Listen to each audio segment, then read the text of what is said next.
how to connect Cash App to YouTube and receive donations. So here's what you have to do. First, load up Cash App, then click on the QR code icon in the top left corner. And now you will need to select My Code. From here, you want to pay attention to your cash tag, which is going to be this one.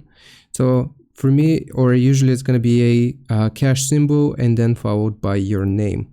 So here, this is going to be my cash tag. Now, what you have to do is open up a browser here on a PC, and then you will type cash.app, then / followed by your cash tag. So for me, that's going to be cash symbol Peter Ned, and you want to press enter. Now this is going to take you to this page, and people will be able to scan this QR code and give you money or donate to you.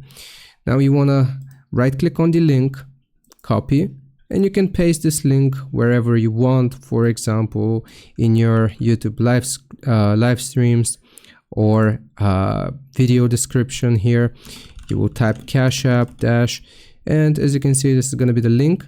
And if people click it, it's going to take them to this page. They will be able to scan this QR code and pay you money. I hope this helps. Leave a like and subscribe. I'll see you next time.